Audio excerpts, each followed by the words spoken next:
I thought I'd just give a quick overview so everyone's clear on what you're hopefully going to hear here. So what I hope to present to you is information about some of the technical resources that are on the PDFA website, and then if you were to access those resources, what you would learn and how you actually understand that information in a context. I know some people struggle with ISO documents and various other things, and what does all this information mean? It is not deep technical, but obviously I'm focusing on the technical aspects of PDF since I think the majority of people attending the conference this week are sort of on the more technical side. Obviously I've done this at short notice, so please forgive all errors and mistakes. Anyway, let's get started. Okay, so the first URL I want to talk to is the PDFA resources URL. This is the main sort of hub of our technical information. If you go there, I'm just going to see, do we have a laser pointer? Yes, I do. If you go to this website, you will see basically all our technical resources. This is like an index page, and it is maintained as we publish new information. So again, we've tried to categorise the information in an appropriate way for end users or technical developers. Many of these pages actually will then go to other pages, which then might go to other pages. Unfortunately, we don't really have a map, but maybe that's something we can build up in the future. So the next resource I'd like to talk about is actually the specification index. And this is really the reference to all the old Adobe PDF references, errata, etc. Now, we actually have not got permission from Adobe to host certain documents. We have for some, but not all. So many of these links are actually to places on the Adobe website. And anyone who's visited the Adobe website would also understand that they change their website every so often. So a number of these links are also to the Wayback Machine for documents that are no longer accessible. So what we're trying to provide here is, and hopefully you understood from my keynote this morning, it is important, if you are slightly technical, that maybe your developers should be looking at older specs to understand the progression of the technology. There are things in old PDF specifications that are no longer in the ISO specification because Adobe just removed it in some edition. But everything is here. There is nothing that is not here. That includes their errata, and every edition pretty much had errata. As you scroll down, you will also get to both the Adobe PDF 1.7 version and the ISO PDF 1.7 version. Although we talk about these as being equivalent, there are some very small technical differences, primarily around Adobe's specific implementation details. The next one I'd like to talk about is the index of PDF-related ISO publications. Notice it says related. This is not just PDF ISO publications, but related. And this is across all ISO committees, so both the 171 committee, which is focused on PDF-A, PDF-UA, PDF, PDF-E previously, PDF raster, and a few other things, but also from TC130, the graphic arts community. And they publish a number of specifications that I'd class as PDF-related, where they use maybe something like XMP metadata to express a soft-proofing workflow. And again, if you're not familiar with these standards, hopefully this site will provide it for you. Everything is classified by the extremely unfriendly ISO document numbers, and then each one is then listed. And you can see, for example, on the second line on the screen there, that a certain PDF 2.0 publication is withdrawn. So let's talk a little bit about how the ISO processes work, for those of you that may not understand this. So each document, ISO document, has an unfriendly ISO number, and that is its official handle, if you will. It obviously also has a title, and in the PDF space, we will give it some more friendly acronym, such as PDF-A. Then we have parts. Not all ISO publications have parts. You can kind of think of these as massive books inside a book or something like that. Each part normally builds on previous parts, or at least it doesn't replace the previous part. So PDF 2.0 did not replace PDF 1.7. They are different parts of ISO 32000. And that is because we're a long-term format. We need to exist in the future, and if we were to replace it, then we could never ever get that document. Now, when I say that, withdrawn ISO standards are actually available, and on our website, at the top of this particular page, you can read the instructions of how you get it. And as far as I understand it, the only way to get older publications is in hard copy via snail mail. You can't download them as PDFs, but you can get them, which is at least a start. We also, on the right-hand, the right-hand side, I'm listing the PDF version number. Again, a lot of people get confused as to which version of PDF a certain subset, standard or something is against. So I'm trying to make this information more accessible to those who aren't in the deep technical space. Okay, moving on. The next one I'd like to talk to is about the ISO status web page. This is managed by our standards director, Betsy Fanning, who is also the ISO Secretariat for ISO TC 171. And it's updated after each meeting. It kind of looks like this. On the left-hand side is the structure of each of the committees. A TC is a technical committee, an SC is a subcommittee, and a WG is a working group. Not unsurprising there. In TC 130, they have a slightly different terminology. They have working groups followed by TFs, which are task forces. There's really not much difference, but these are acronyms that you'll probably, as you navigate your way through ISO documents, you will see. Within this page then, there are the list of the work items that are in progress under each committee or working group. So on the right, I'm showing the current work for Working Group 5, which has this very long title called Joint TC 171 SC2, TC 42, TC 46 SC11, TC 130 Working Group on Document Management Applications, Application Issues PDFA. What does that mean to you? Well, it's all about archiving. So should we take PDF mail or EA PDF to ISO? This is where it will be because it's about archiving. Now, there are a bunch of standards in here, and you can see one mentioned down the bottom there. ISO 22550, Document Management, AFP Interchange for PDF. So AFP is a high-speed printing sort of protocol format. It uses PDF internally, but it's for very, very high-speed printing of documents. And they had a particular need to be able to archive, for example, credit card statements and that kind of thing. So that's why this committee is involved. So sometimes things will not necessarily be in logical places, at least from your point of view. But this page will at least tell you what's happening. The ISO numbers are listed here, the titles are listed here, and we also list the PDF Association's working group or liaison working group where you can find out more information if you wish. The technical working groups in the association are open to, if they're a TWG, they're open to members only. If they're an LWG, then they are open to non-members through an email request. On this page, you'll also find the new projects. So this is a little bit of a heads up. Now, unless you're a member, you can't access the draft documents, but at least we can say what is the work in progress in the ISO committee. This is not to say that anything's necessarily going to come of this work, but you maybe have an idea of what discussions are happening, maybe the directions that it's going in.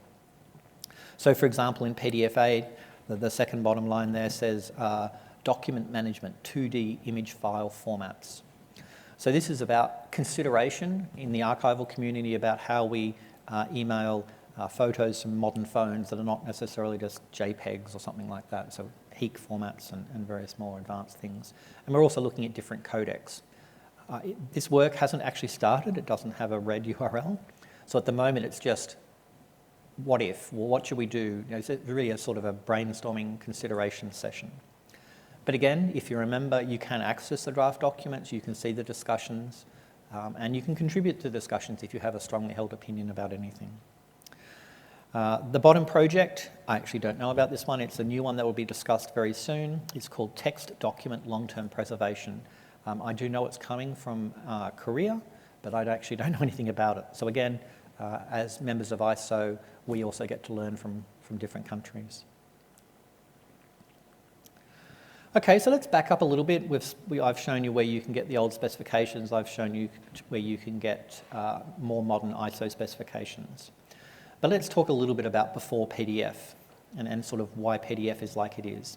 So Adobe PostScript was a device-independent page description language. It contained vectors, vector graphics, fonts, and images. It was dynamically typed, it was stack-based, and a concatenative programming language, so it wasn't declarative. It was originally designed to be interpreted to be processed by an interpreter embedded in laser printers. And anyone who's old enough maybe will remember the old Apple laser writers. The key thing with PostScript, unlike PDF, was it was always processed sequentially from the start of a file. And that meant that if you needed to extract page 50, you had to walk through pages 1 to 49 before you could get to page 50. And that is because as a programming language, you could redefine anything, anywhere, anytime, and you didn't know if black on page 50 was actually black or maybe it was red.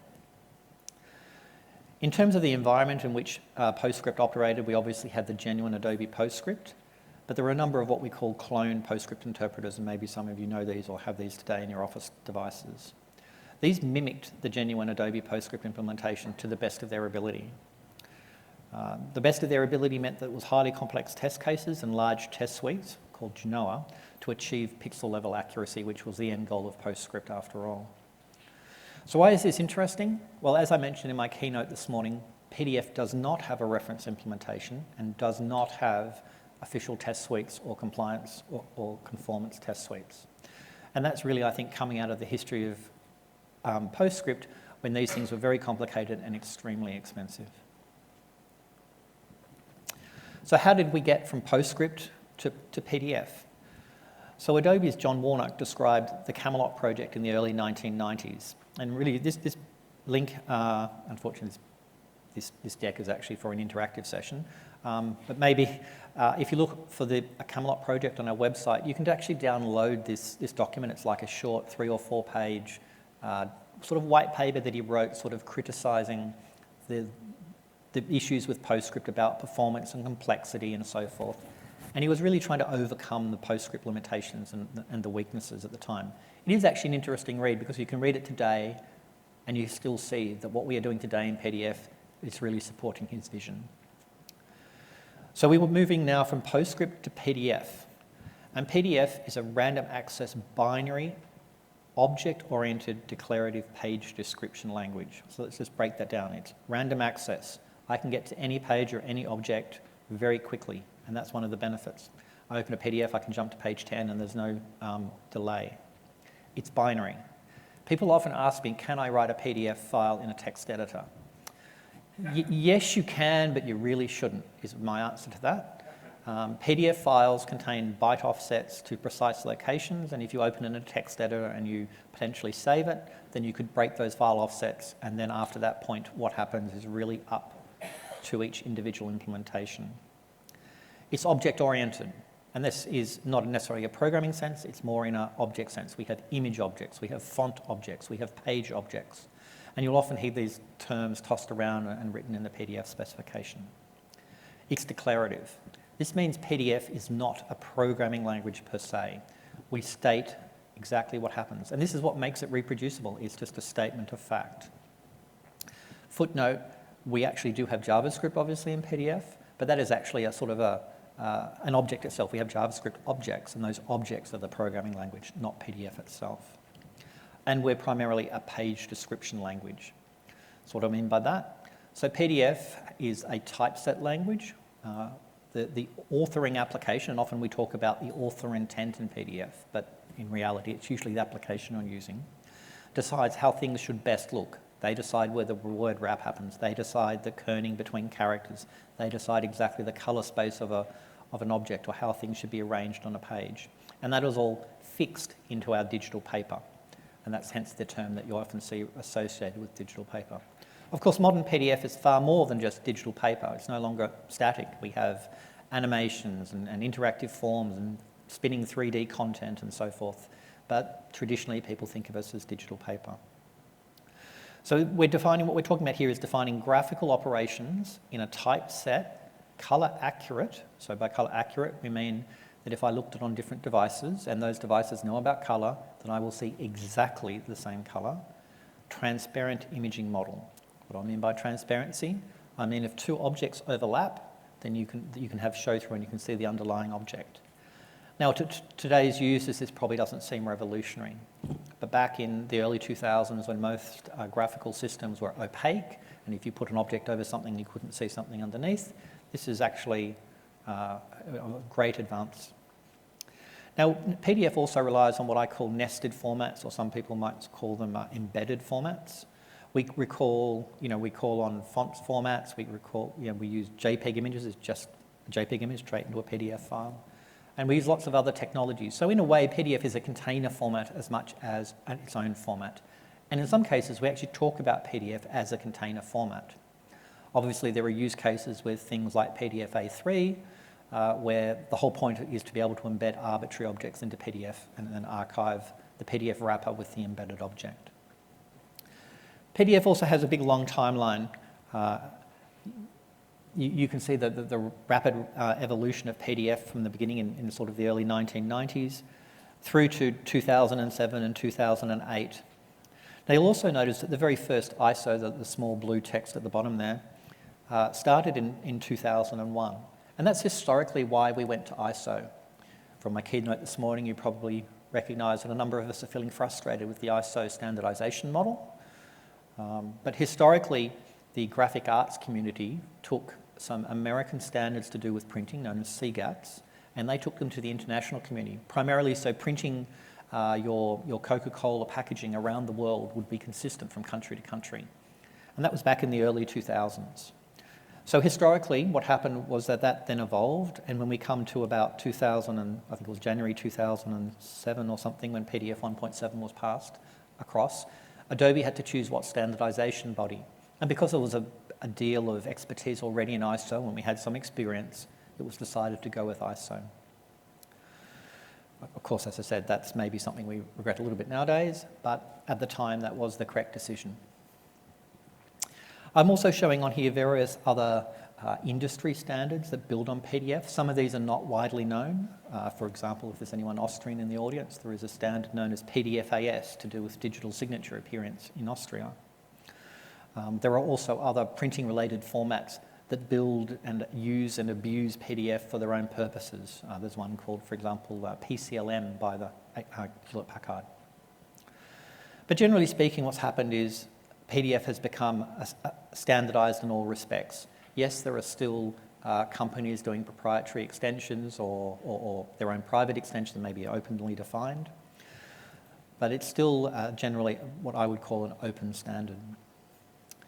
Of key note, I guess, is also the gap between ISO 32000 Part 1 2008 and the 9-year gap to 32002. Now, that wasn't what we set out to do, I can assure you of that. But when you crack open a spec for the first time and you open it up to every vendor and say you can make any change and any clarification you wish, guess what? They asked for lots of things, because at that point, prior to that point, everything was effectively, we just had to take the Adobe words and try and do our best to mimic them.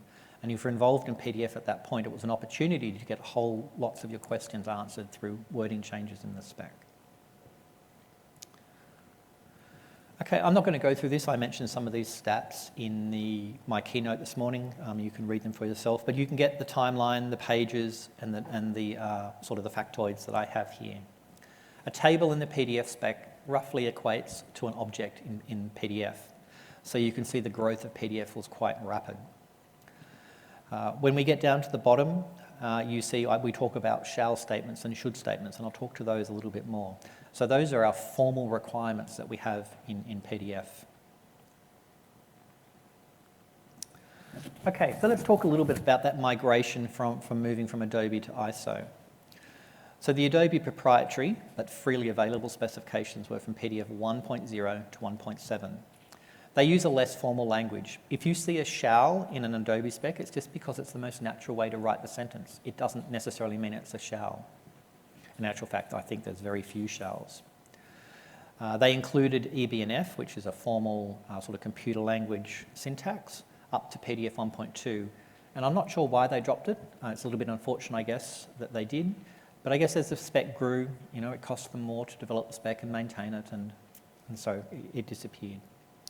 Probably of most interest to developers in the room is that I do recommend that people do have a browse through Appendix H, what's called compatibility and implementation notes. So here they actually disclosed a lot of quite useful information about what they do different from the spec. So it does seem a bit funny, but at the front of the document they might say, this is how PDFs define do X. And down the back in Appendix H, they'll say, yeah, but we also do Y and Z. Okay, so it is actually quite insightful. And if you are looking at older files, you'll actually see that some people read these notes down the back and thought, well, I don't have to do X. I'll write my PDF files with Y and Z and not worry about complying to the spec. And hence we have what today we would technically refer to as malformed files. So Adobe relinquished PDF 1.7 to ISO on the 9th of January 2007 for what we call fast-track adoption. So although there were independent experts in the room at the time, this was not a free-for-all, change anything you want. This was pretty much taking their spec as is and doing sort of editorial-only changes to make it fit the ISO directives. The ISO directives are the rules by which we need to publish ISO documents. As I mentioned before, there are two documents, or as mentioned on the specification index, there are two documents here. You can go and you can buy ISO 32000 Part 1 2008 or PDF 1.7, but you can of course get it available for free from the Adobe website, so why would you buy it? And when I say this is the same document, it literally is. The only difference is the cover page and the logo.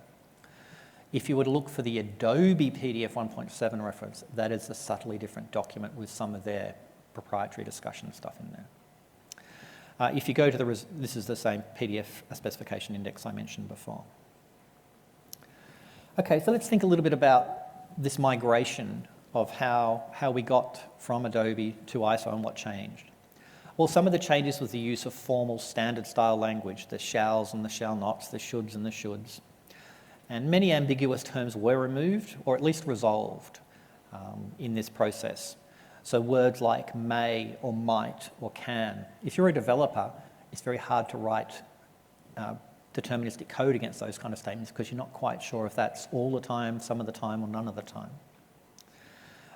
We had to move to international English, which is spelling and grammar.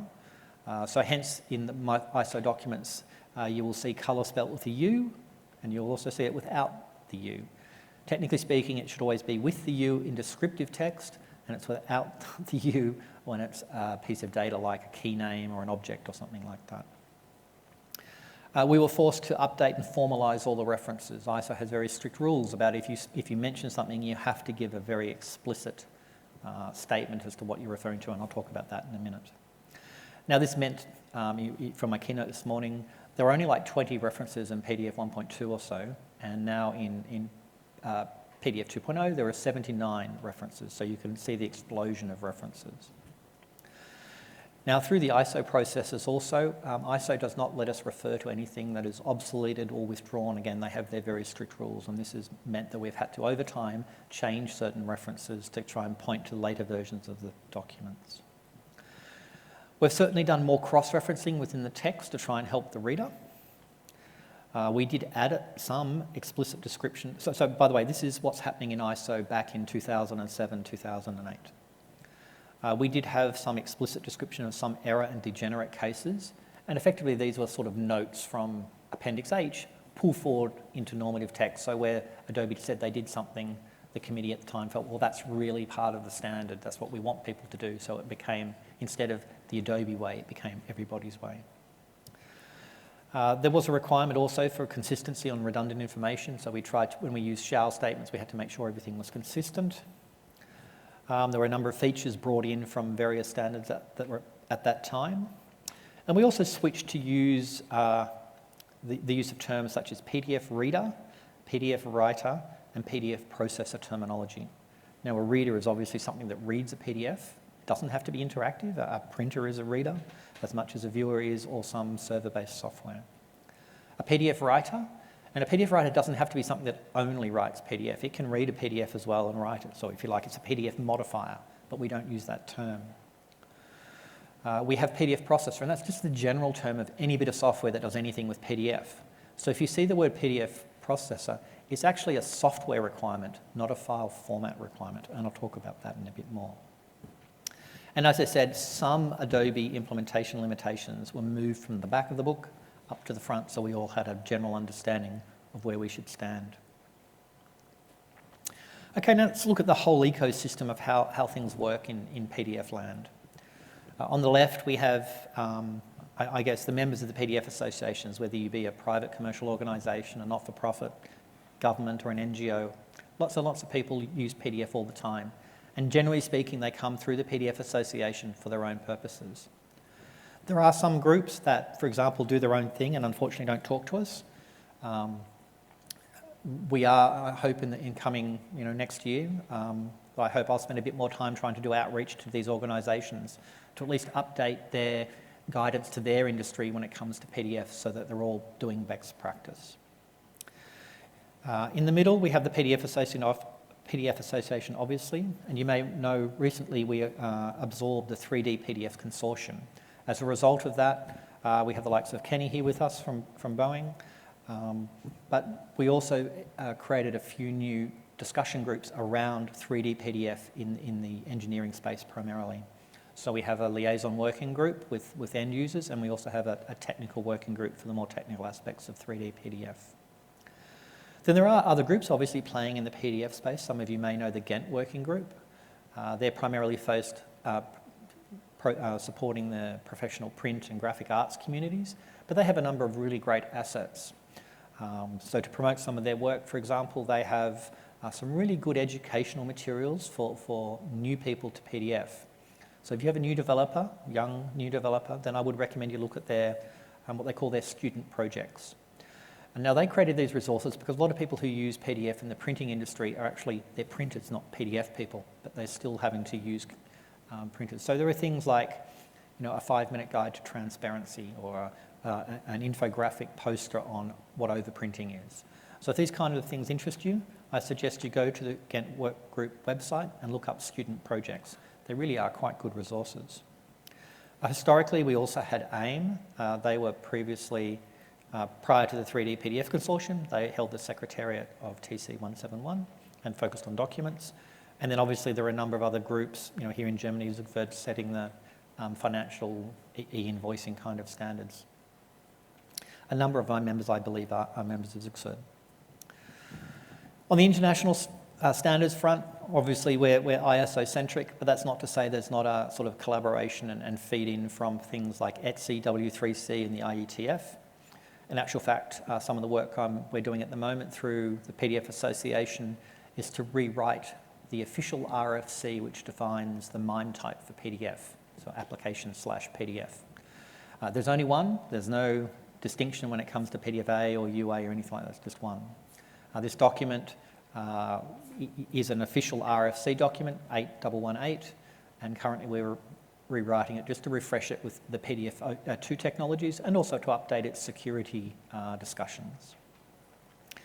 Now, the way ISO works is effectively we have liaisons and we have member countries. So any country can be a member of any committee in ISO, and there's a process they have to go through, but that's fundamentally how it is.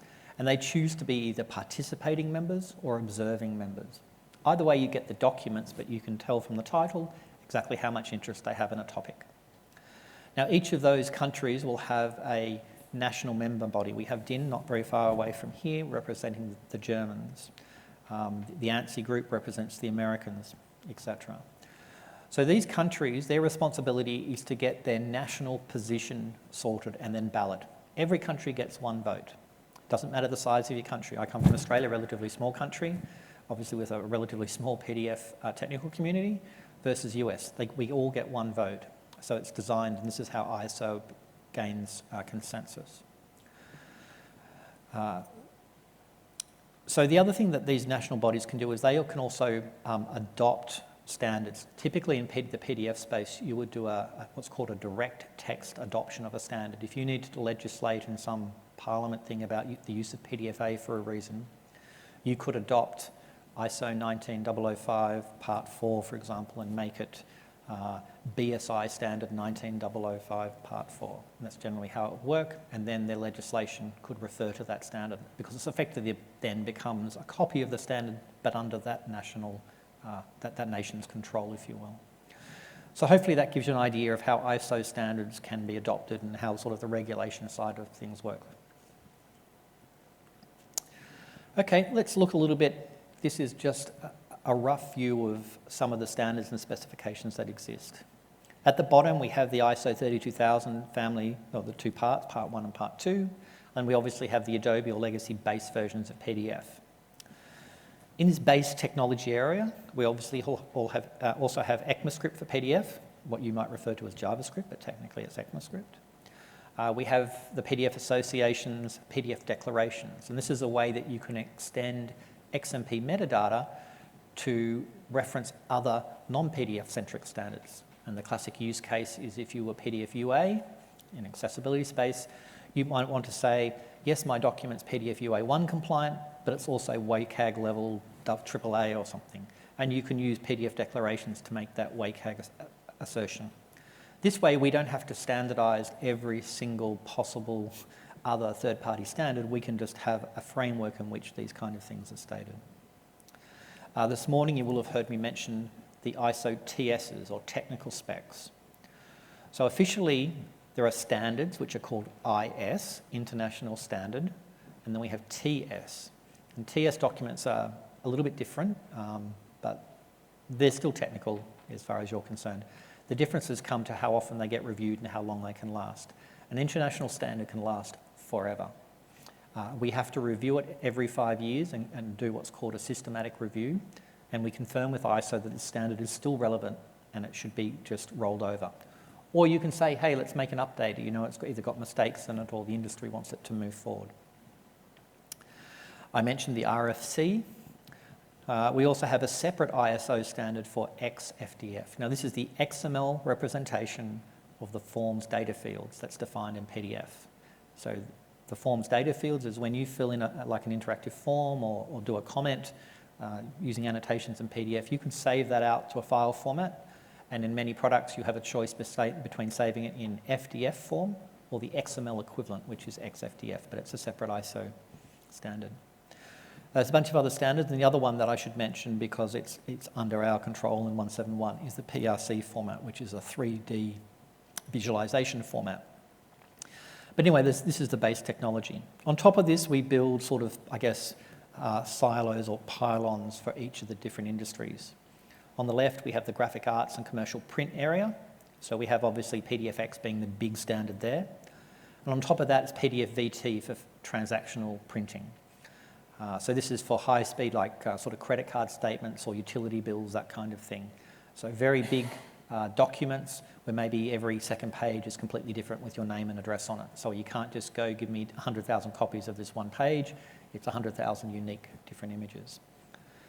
We have another standard called VCR, Variable Content Replacement. Think of it a little bit like PDF templates where you can at late stage merge in data. The use case for this is typically in the pharma industry, where maybe a batch number for a drug, a COVID vaccine, needs to be inserted onto the PDF box very late in the process, maybe literally on the production line as you're printing the cases. And this is a technology that standardizes that. Then they have a couple of other standards around print product metadata and processing steps.